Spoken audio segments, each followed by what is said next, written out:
Most change and development efforts are aborted early or halfway through the journey because people feel overwhelmed by external and by internal resistances. Facing such resistance from within and from without when you are pursuing a development practice is actually critical to the success of your journey.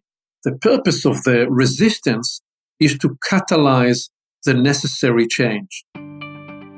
Welcome to Create New Futures, thought-provoking conversations with leaders, experts, and interesting minds. Join us as we explore ideas and reflect on practices that you can use and apply to create and shape the future. With your host, author, and strategy consultant, Aviv Shahar. Welcome to Create New Futures. This is Aviv with a new episode, and this one is titled, How to Reach Mastery. CEOs and executives who lead with their hearts are inspiring. I enjoy collaborating and working with these leaders because they are genuine and passionate, and because they continually seek to learn, to improve everything they touch, and to create positive change. Alice, for example, is a senior executive responsible for establishing a whole new organization. She is committed to making sure the new organization goes beyond delivering on their ambitious business agenda by bringing the best know-how and experience. As a result, she was striving to build an exemplary, outcomes-focused culture of high trust, teamwork, and innovation rigor. Like other executives and CEOs I work with, Alice exhibits some of the behaviors most inspiring to me. She brings to the table a focused inquiry, directness, and persistent application of new learning. This is the game changer. Resourceful and rapid application is especially crucial for creating sustained impact.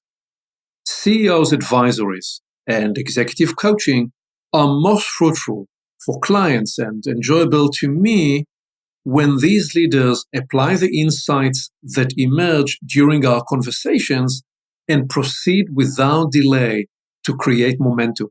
Fast implementation of ideas, solutions, and strategies build a compelling learning and growth momentum. During one of our calls, Alice came right to the point. We have learned some powerful tools and frameworks on our journey with you. Our team is getting positive results and progress. Still, it seems to me, she said, that we are only scratching the surface and only partially utilizing these learnings and their transformative potential. Why is this the case? Why are we experiencing only limited pockets of success? How can we fully realize stage 4 of the learning cycle to engender organizational-wide commitment and ownership? When Alice heard my laughter on the other end of the phone, she started laughing herself. We both knew, even before I stated the obvious, that she was asking the multi-million-dollar question. Here are variations of the same question. Why do we fail to fully follow through on our declared intentions? What's holding us back from realizing our fullest potential? What is it about our conditioning and way of showing up that lead us time and again into suboptimal and even dysfunctional applications? What's the difference between good executive teams and outstandingly great ones? And how can we become a truly high-functioning leadership team? All these articulations represent the same impulse, the same thrust, the same inquiry that Alice essentially presented to me. Do you realize, Alice, I said, that you are pursuing the holy grail of organizational effectiveness? We humans, we pride ourselves on our sapient sapience, which means that we have the capacity to be aware of our awareness. The reality, however, is that most teams largely operate as a suboptimal, subconscious system that tends to produce collective stupidity instead of unleashing its collective wisdom. Right, Alice responded. So how do we go about unleashing more of our potential to produce collective wisdom? How do we make sure we apply what we learn and bring it to life at a whole new level? This is one of those exciting elements about go-getters. They don't mince words. They drive forward. They chase the next growth opportunity with intensity. Well, Alice, you've already made a leap forward by creating positive momentum with your team. You're now facing the Einstein puzzle. I paused for a moment. Since Alice and I have been in a dialogue for nearly a year, and she has embraced my dialectic approach of framing incomplete statements as riddles to be solved and played into, as I describe in my book, Create New Futures, she hit the tennis ball right back at me. Einstein worked on many puzzles. Are you referring to his theory of relativity or his statement, a question that sometimes drives me hazy, am I or the others crazy? Or are you referring to an altogether different puzzle? Well, I replied, actually all three of these concepts are on point, especially a third idea. Einstein's guidance for addressing problems was this: we cannot solve our problems with the same thinking we used when we created them. His insight was that the answer cannot be found at the same level at which the question appears. Resolving the problem becomes possible by elevating the conversation to a higher altitude. I immediately proceeded with my provocation by reframing the question from Alice to say, you're asking about the journey into mastery. What is the journey into mastery? This reframed question converted the problem into an opportunity and offered a path to redirect the energy of frustration to an aspirational pursuit. The Einstein puzzle suggests that the journey into mastery is neither a straight path nor a linear one. In fact, it is a three-legged journey. Moreover, the drive to mastery includes both interior and exterior dimensions, as well as an ambiguous factor. Here is how I describe the journey to mastery. Having an image of this journey in front of you might help as I explain its components. I invite you to take a piece of paper and follow my directions to sketch your own picture. Okay, so to begin, on the lower left side of the page, draw a vertical ascending arrow 3 inches in length. This arrow represents the first leg of the journey. Label this first arrow with a name, with a title, Need, awareness. That is need, awareness.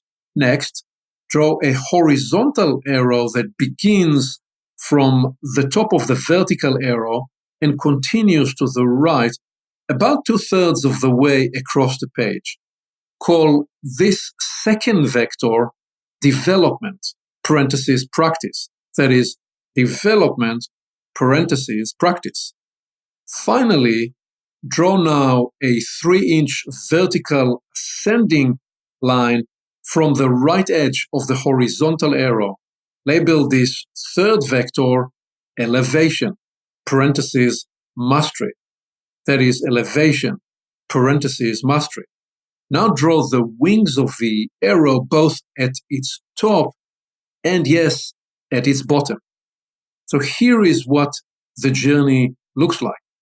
You're now looking at a simple sketch with an ascending arrow on the left side of the page titled Need Awareness, and then a horizontal from left to right arrow titled Development Practice, and from the edge of that second arrow, an ascending third one titled Elevation Mastery with the wings of the arrow, both at the top and at the bottom. So now that you can see what the journey to mastery looks like, let me explain each of the three legs in details. Here is how I explain this to Alice.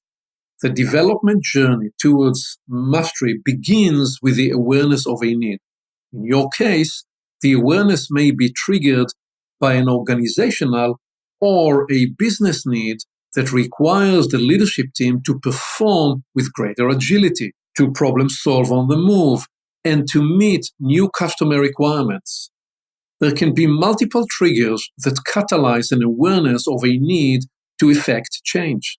Change and development triggering signals can be interior and exterior, individual and organizational.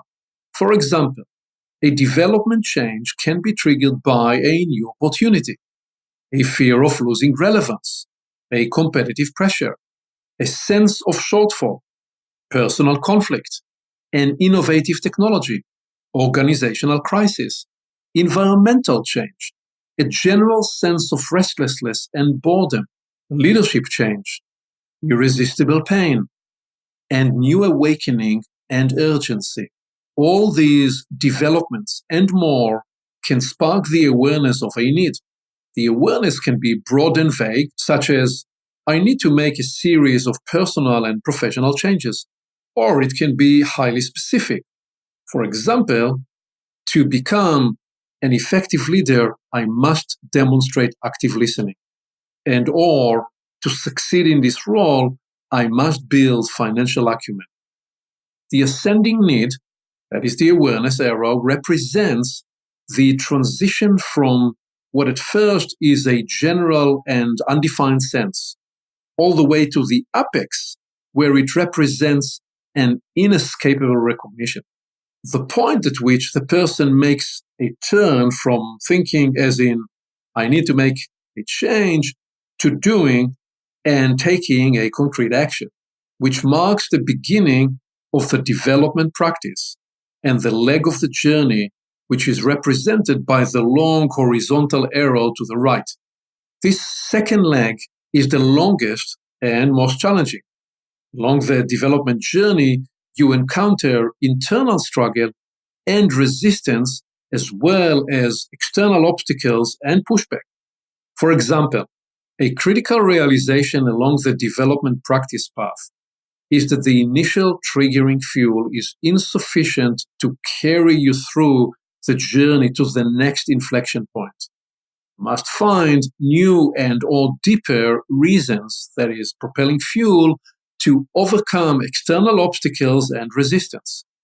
Even more challenging is the need to overcome interior resistance. The development practice journey always finds ways to challenge your beliefs, your resilience and determination, and your sense of worthiness and self-esteem. The development journey tests also your open-mindedness, your self-forgiveness and resolve, and your resourcefulness and creativity. All these and more are challenges you will forever meet along that journey. Most change and development efforts are aborted early or halfway through the journey because people feel overwhelmed by external and by internal resistances. Facing such resistance from within and from without when you are pursuing a development practice is actually critical to the success of your journey. The purpose of the resistance is to catalyze the necessary change. This point is illustrated clearly by the biblical story of the Israelites who wandered in the desert for 40 years. In that case, you could easily decipher that their old mindsets and the habits of slavery had to die before they could enter the promised land where they would be tasked to realize the potential of a whole new future for them. A future that could never be realized if indeed the slavery mindset, the old legacy mindset, was brought into it. The wandering in the desert transformed the people in the crucible of resistance and refashioned them as a nation ready to reach the promise of a new land and a new future as a people represented later, much later, for example, with the construction of the temple. So their story has become a metaphor and a source of inspiration for change movements throughout the ages.